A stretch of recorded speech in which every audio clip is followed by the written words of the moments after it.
Are you embarking on the NCL Encore in Seattle? We recently sailed on a 7-night Alaska cruise on Norwegian's Encore, and today we're going to walk you through exactly what to expect on embarkation day.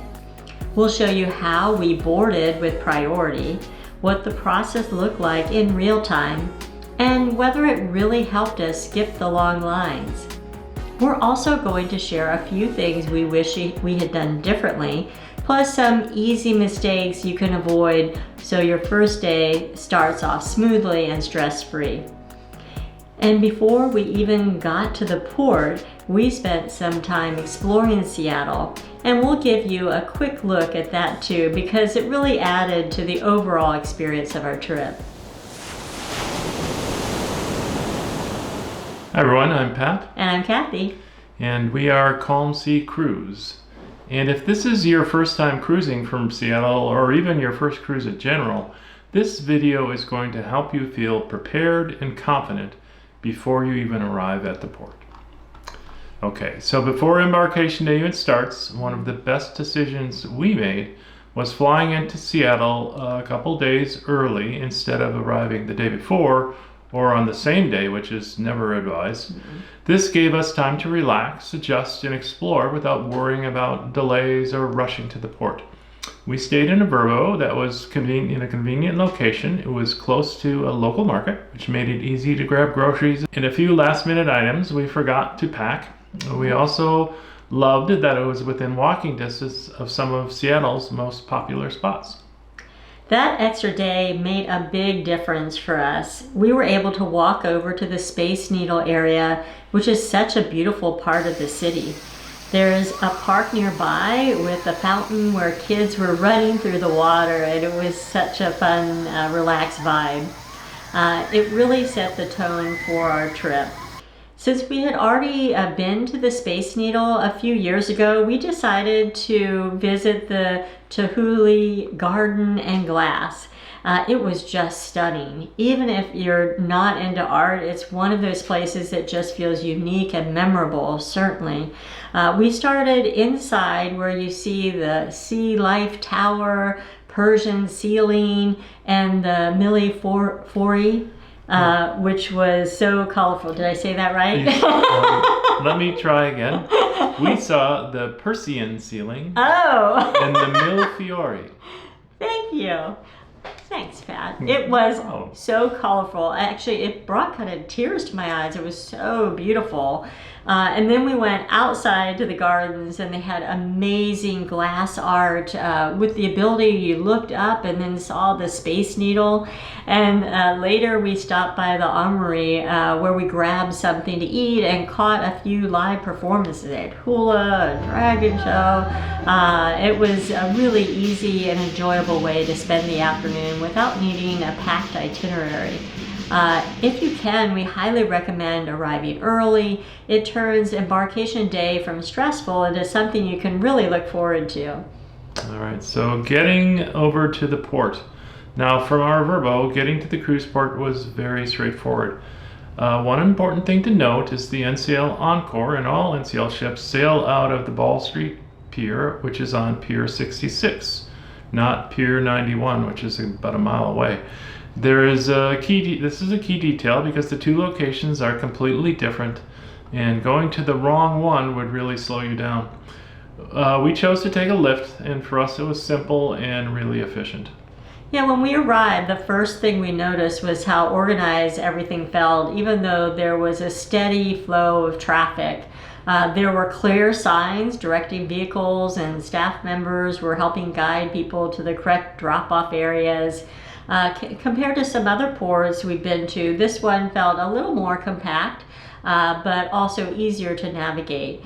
If you're driving yourself, just be aware the parking can take longer, especially during those busy boarding windows. But for us, using a rideshare made the arrival process feel smooth and stress-free. So once we pulled up, immediately we saw the porters ready to assist you. And it was very easy to have our bags loaded with them and taken to the ship. At this point, you usually have two options. You can hand your bags directly to the porter like we did, or you can place them in a designated drop zone, which is closer to the Pier port building, depending on things that are set up for the day. Because before you arrive, make sure your luggage tags are already attached, and you want them clearly printed and securely fastened so they stay all the way to your cabin. We personally like using clear plastic luggage tag holders because they protect the paper tags from getting wet or getting ripped. We've linked the ones we use in our description if you want to check those out in our Amazon store. And as a quick note, tipping the porters is customary, usually just a few dollars per bag, and it's a simple way to show appreciation for getting your luggage safely on board. Yes. One thing that is essential on embarkation day is having a well-packed carry-on. Think of this as everything you'll need for the first few hours on board before your luggage arrives. We always include medications, travel documents, toiletries, and a change of clothes. Since this is a Alaska cruise, we also recommend having a light jacket or layers in your carry-on. Even inside the ship or during sailing, it can feel chilly, especially when you step outside. You may also want to keep things like your phone charger, sunglasses, or anything you like to have handy when you start exploring the ship. Another small tip is to keep your important items easy to reach. You'll be going through check-in and security, so have everything organized really saves time and keeps the stress level low. Taking a few extra minutes to plan your carry-on really pays off because it lets you relax and start enjoying your cruise the moment you step on board. All right, it's getting exciting now. We're ready to check in. So after dropping off your luggage, you'll head toward the entrance and make sure that you're in the correct line to begin the check-in process. At Pier 66, this first step is about getting into the right flow early. There are staff outside helping direct guests, so if you're unsure, it's always worth asking right away. Before you even go inside, make sure you are set with your passport or ID, your boarding pass, and the NCL app loaded and available that if you're using it. Now, once you go through the first doors, the process starts to move a little quickly. At this port, the facial recognition happened very early in the process. Right after entering, you'll go through a facial recognition checkpoint, which helps speed things up later since your identity is already confirmed. After that, you continue moving forward into the main flow of embarkation. We found the staff to be very helpful in guiding everyone through each step. So even though there are a few different stages, it never felt confusing. Having everything ready ahead of time really helps here because once the process starts, it moves at a steady pace. And you want to, hold, make sure you have everything ready. You don't want to hold yourself up. So after the facial recognition, the next step is the security. And this will feel very familiar, just like going through an airport. You'll place your bags on the conveyor belt to go through the scanner and then walk through the metal detector. This setup is clearly organized with lanes, so just choose one that's the quickest and watch the flow and followed by the direction of the staff. Yeah, for us, this part moved along smoothly and didn't take very long because everything is already set up in a structural way and it's easy to follow where to go next. A small tip here is to have everything you might need to remove or separate easily accessible in your bag. That helps you move through a little faster. Once you're through security, you're essentially done with the main screening part and moving into the final stages before boarding. All right. So this is where our experience may be a little different since we're in the Haven and had priority boarding. So after security, we were directed upstairs. This is where the process separates more clearly between general boarding and priority access. Instead of going to the standard check-in counter, Haven guests are guided into the Haven lounge for check-in. This is a quieter and more relaxed environment compared to the main terminal. Once we were inside the Haven Lounge, the difference was noticeable right away. There were fewer people, comfortable seats, and even some refreshments. The check-in process itself was very quick. The staff handled everything right there, so it felt much more personalized compared to a traditional check-in line.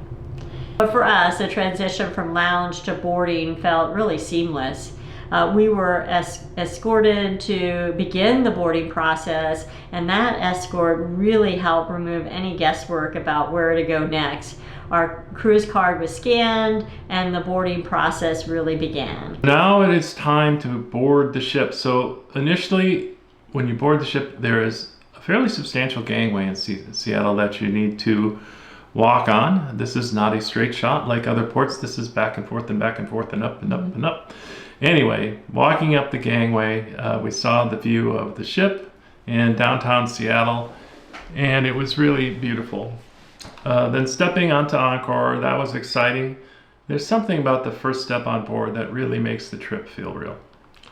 Yeah, we were greeted by crew members. It was here that we did visit our muster station, and we then were escorted to an elevator with priority access to the Haven. The crew provided instructions to open the door to the Haven and then escorted us inside. The concierge gave us a tour of the Haven and provided instructions for us in the Horizon Lounge. This was one of those moments where it's worth slowing down and just taking a second. Take it all in, look around, and enjoy the feeling of starting your cruise. It's easy to rush on this day, but just make sure you do take in that experience. Yeah, later we needed remedial instruction on how to open the door. Yes, we did. We didn't listen enough. I guess so. So once we got on board, we had a plan. But we also kept it flexible based on how the day was flowing. So instead of heading to the buffet like many people do, we decided to go straight to the Haven restaurant for lunch. That ended up to be one of the best decisions we made because it was calm, quiet, and completely different experience compared to the busy areas of the ship.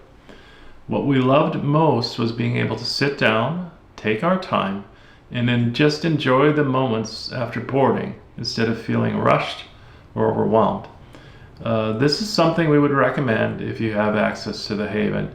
It's a great way to start your cruise on a quieter setting while most of the ship is just filling in. Yeah, and after lunch, we felt completely settled and ready to continue exploring. That's when we decided to head to our cabin, and that's exactly where things got even better because our room was already ready. Starting with a relaxed lunch really set the tone for a smooth and enjoyable embarkation day. Yeah, we were pleasantly surprised when we were able to head straight to our room shortly after boarding. But in reality, we did get on the ship about an hour later than we normally do, and I think that worked out for immediate access to our cabin. And it does make a big difference on how relaxed that first part of the day felt, because instead of carrying our bags around, waiting for an announcement, we could go straight to our cabin, drop everything off, and get settled in. It gave us a chance to take a quick look around, check the storage spaces, start unpacking a few essentials right away. If your room is ready early, we recommend taking advantage of it. Even if it's just dropping off your carry-on, you can make your exploring the ship much easier and much more enjoyable. Yeah, and if your room isn't ready yet, don't worry. That's a more common scenario. In that case, just plan to keep your carry-on light and use that time to explore the ship and grab something to eat. But if you have priority access like we did, it really is a nice bonus that makes embarkation day feel even smoother. All right, so let's now get into the evening. And as the day moves into the evening, things start to pick up around the ship. This is when checking the Freestyle Daily, the daily newsletter that you get on the ships, it becomes important because it lays out everything that's happening on board, from shows to dining to live music. On our sailing, they had the Welcome Aboard show in the Encore Theater. that evening, and it was a great way to kick off the cruise with some energy and entertainment. Sailaway is another highlight you really don't want to miss. Whether you're watching from an open deck, your balcony, or somewhere along the waterfront, it's one of those moments that really make the cruise feel like it's officially began. One spot we highly recommend, especially on Embarkation Day, is the Maltings Whiskey Bar. That's right off the waterfront on Deck 8. It tends to be much quieter earlier in the cruise before people discover it, and you can easily step outside and take in the views during Sailaway. It's a nice combination of a relaxed indoor space with quick access to some of the best views on the ship. Yeah, and for dinner, we like to plan ahead to avoid any long waits. Specialty dining can book up quickly, so having a reservation or at least a general plan can make your evening much smoother. Embarkation night is often a great time to try specialty dining because it's usually a little less crowded than later in the cruise, and they often have it's just a better seats because you get normally right by the window. And we found that starting your cruise with a more relaxed evening really sets the tone for the rest of the trip. Between Sailaway and a good dinner plan, finding a quieter spot like Maltings early on can help to avoid the busy areas, and it's much more comfortable. And our specialty dining that we decided to eat on was the Food Republic, which was memorable. Yeah.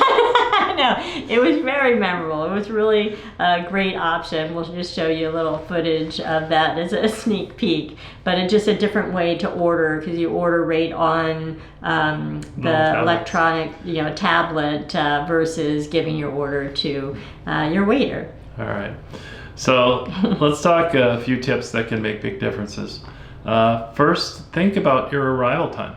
Now, arriving too early or right at the peak can impact how long you wait and if your cabins are ready when you get on board. Another key tip is use that priority boarding effectively if you have it. Know where to go and don't hesitate to ask staff if you're unsure. Avoid overpacking your carry-on because you'll be carrying it around until your room is ready. And make sure to check your daily schedule so you don't miss any important things for that first day. Overall, embarkation in Seattle on the NCL Encore was a positive experience for us. It felt organized, efficient, and manageable, even with a large ship and a big amount of guests. If you have priority boarding, it can help streamline the process, especially during those busy times. But even without it, the system process are there to keep things moving. If it looks crowded, don't worry, it tends to move faster than it appears. And if you're sailing on the NCL Encore or planning an Alaska cruise, we'd love to hear from you. What's your biggest question about Embarkation Day? And if this video helped you feel more prepared, please give it a like. It really helps to support our channel. And if you haven't already, consider subscribing to Calm Sea Cruise for more tips, guides, and honest reviews. And thank you so much for watching, and we'll see you on our next Calm Sea Cruise. Bye, everyone.